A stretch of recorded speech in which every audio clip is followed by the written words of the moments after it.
Welcome to Biztech's Enterprise Technology Show. Hi, I'm Brian Fernandez. Today, we've got a very interesting company with over 140 years of history.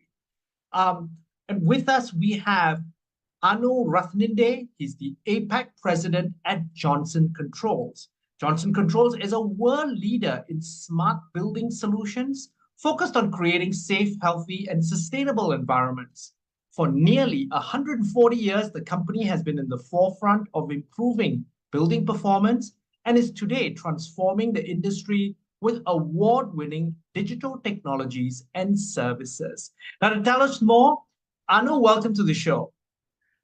Thank you, Brian. Thank you for having me. Anu, it's a pleasure. Now, could you start by giving us an overview of what Johnson Controls does and also your APAC footprint?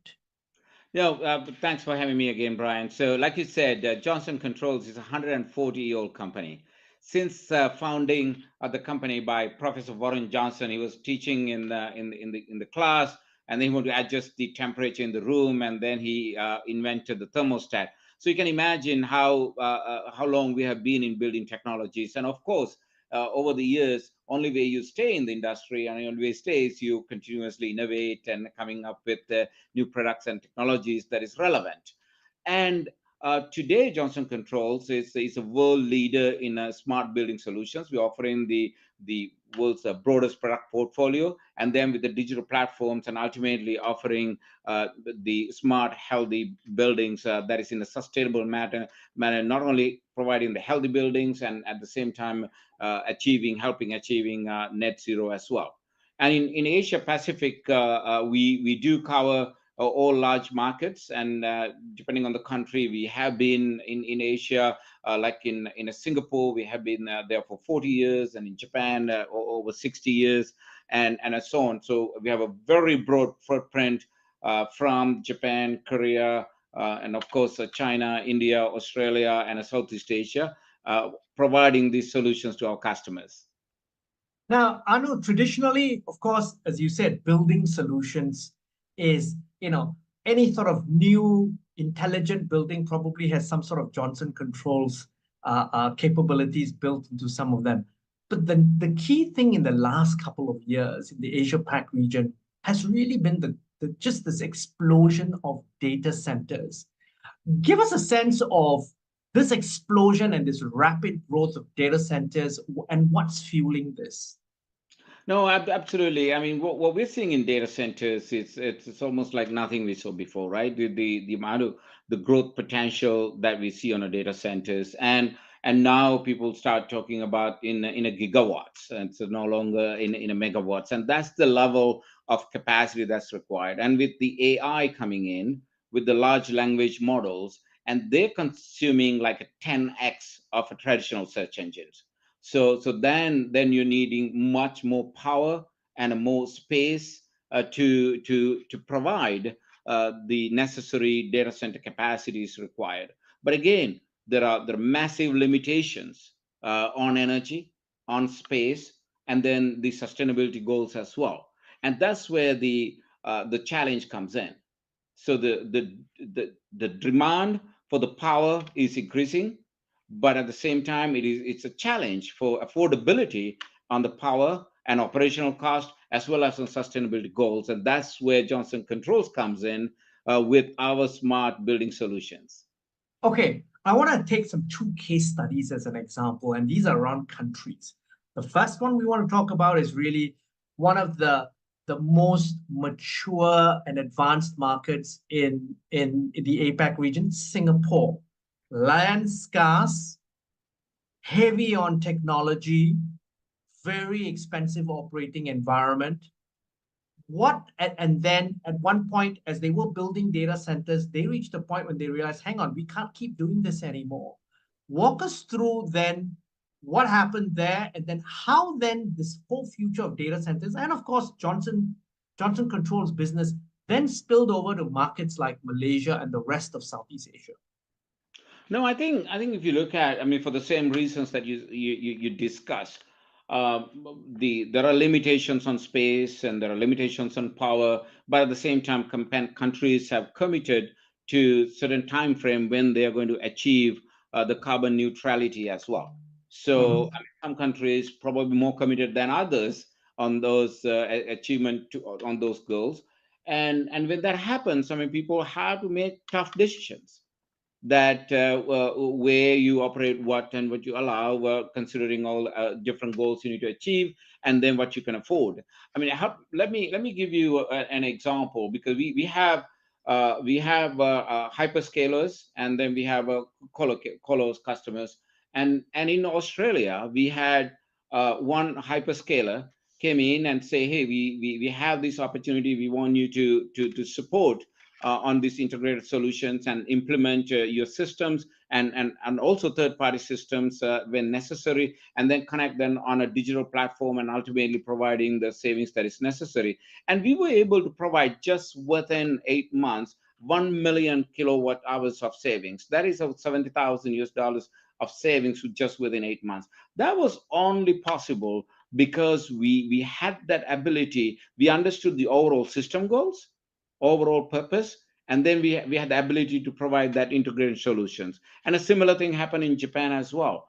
And we had a colo customer where they were using multiple systems from different suppliers, as well as, of course, our own systems plus the other systems. And then how do you integrate? So we had that SCADA based system that we were able to integrate them and then provide operational gains that is required. Yes, the countries and companies have those challenges with the hyperscalers and colos, but then how do you find the right partners to achieve or tackle those complexities?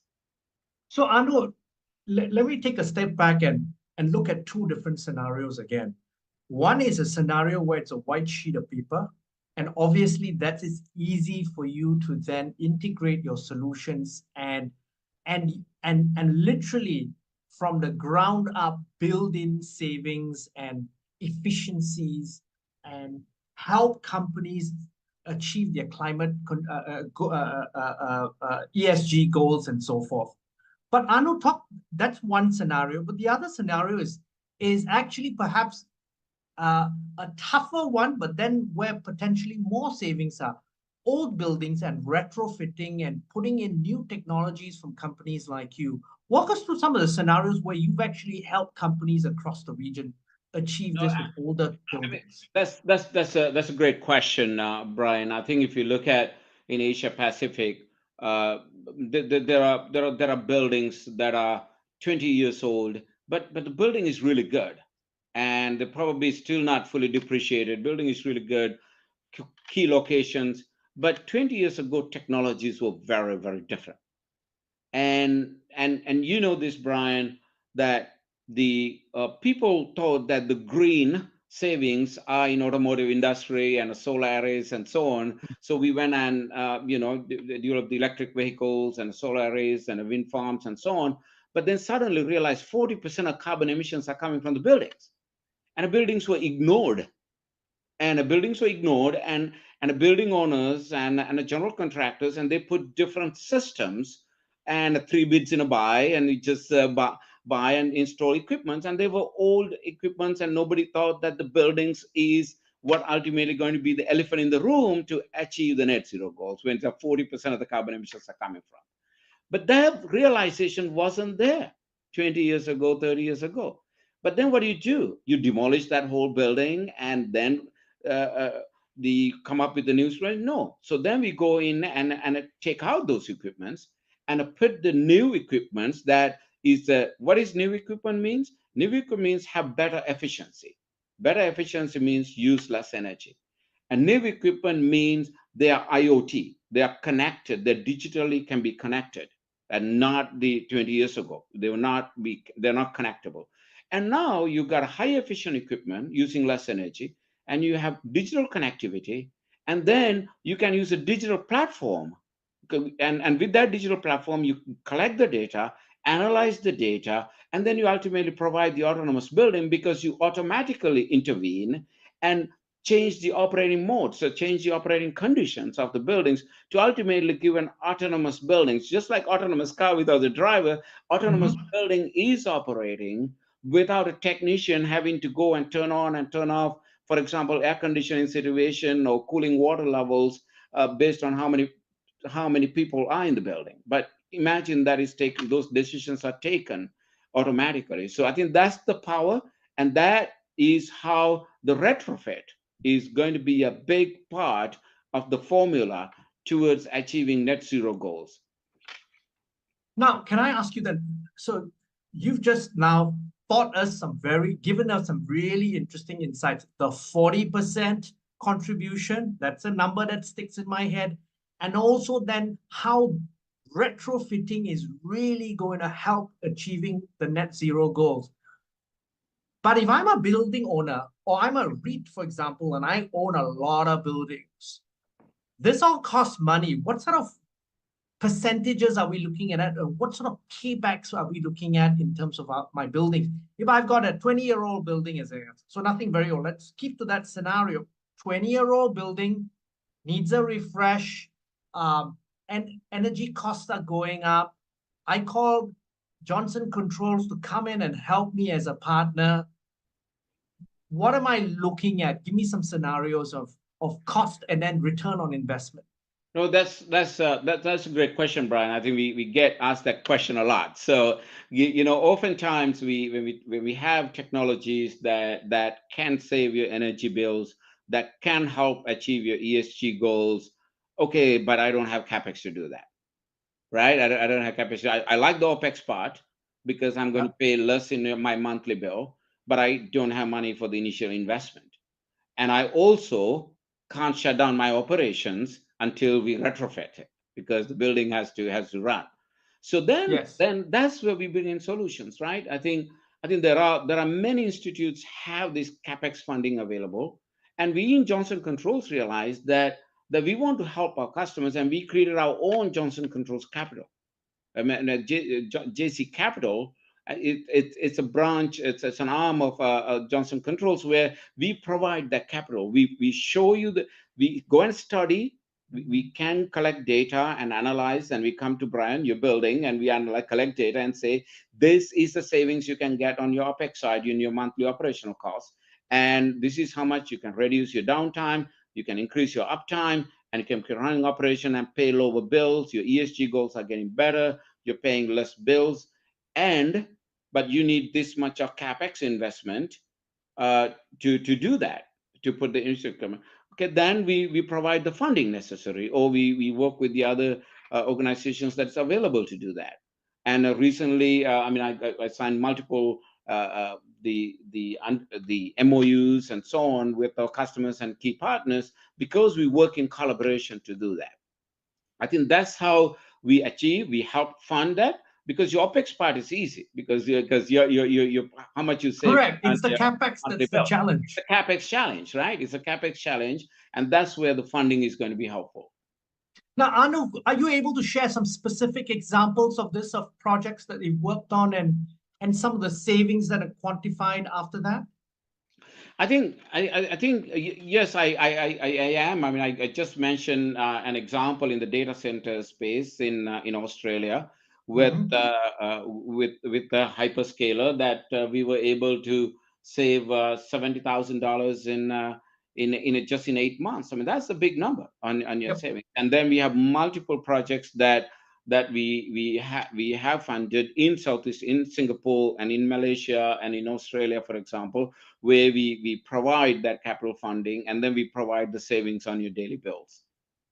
Now, can I ask you then, because you're based in China, but you mentioned Japan is a big part of your business as well. Japan is a country which is unique in the region, in the sense that their buildings are depreciated at an accelerated rate compared to, say, a Singapore or Malaysia where retrofits happen. How do you function in that sort of environment from a Johnson Controls, where a lot of buildings, perhaps, in fact, they have this phenomena of abandoned homes, for example, in Japan, which doesn't exist anywhere else in the region.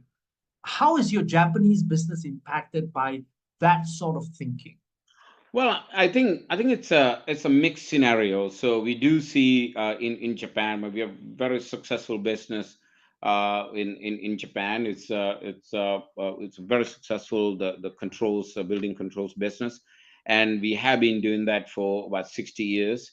And yes, Japan has to tackle the aging population problem, the labor shortage problem, and aging building problems, and so on as well. And we do see that there was a wave went on that, hey, we're going to retrofit, and then some say, hey, maybe to demolish and rebuild those buildings as well, because depending on the size of the building, and okay, do they allow now higher rise building than it is today? Or building is, so maybe 4-story, but now they allow 10 stories, so you can gain extra real estate square feet around it, right? So you want to go for it. So there are different formulas going on, but we do see that it's still retrofit is a significant opportunity, in addition to demolish the building. I mean, when you demolish the building and reconstruct, we classify them as a new building, right? Yeah. It's a new construction. So our retrofit business is doing very well in Japan. I think still, given the building density, there is still a significant opportunity. Now, Anu, looking ahead in the next 5 to 10 years, so obviously I think we're still in the early stages of the data center boom. That's one area. Retrofit obviously looks like a big growth area for you. What are the emerging technologies and trends that you believe will shape these two markets? I think if you look at in terms of the mega trends, the AI is a mega trend that already left the station, and it is moving forward. Large language models, it's getting larger and larger every day. So that all means the more power, right? And I mean, how many gigawatt factories with gigawatt data centers we can build? And where do you find the space to do that? Where do you find the energy to do that? So, I mean, if you just think of that problem alone, reducing the space and reducing the energy consumption, Yeah. that itself provide the biggest driver. Whoever comes up with a solution that consume 20% less energy, hopefully 50% less energy, 50%, 20% less space, is going to be the winner, because the solution is not going to be that the data center data processing capacity itself is not going to go down. Yeah. Right? It's itself not going to ban. So then who comes up with the better technologies? That's why in Johnson Controls we launched the low GWP, stand for the global warming potential refrigerant. It's a particularly designed. I think it's a major demand in Southeast Asia, and we are leading the way offering these solutions, because we know it's, if your products do not support this global the low global warming potential, you're going to be out of the market. So our solutions are actually ultra low GWP, right? And then the ability to find a system integrator. So I mean, like I said earlier about the old buildings, the general contractors find HVAC from somebody, fire from somebody, security from somebody, and then 20 years later find, hey, they don't talk to each other, therefore you don't have the most optimized, right? You can't optimize each by alone. You need optimized system. Yes. Then another major trend that is coming up is we did a research with Forrester Consulting, and what we found out is that the data centers, with the hyperscalers or callers, they're looking for someone who can truly integrate these systems, someone who can provide integrated solutions, and then digitally connect them, keep the uptime high, keep the operational cost lower, and then also support the low carbon emissions requirements. So if we get these things right, so whoever get these things right is going to be the winner. So we don't see in a 5 to 10 years the data processing capacity itself going down, but how do you do it with the consuming low energy? How do you do it with requiring a lower space, but at the same time providing low operating cost, higher uptime, and then do all these things while having a low carbon emissions? I know it's been a fascinating conversation. I've learned a lot. We probably could talk for another half an hour. But before we leave, any final thoughts you'd like to leave the audience with? I think what I want to say is I'm finally happy. I mean, as you know, I spent more than 2 decades in automotive industry, Mhm.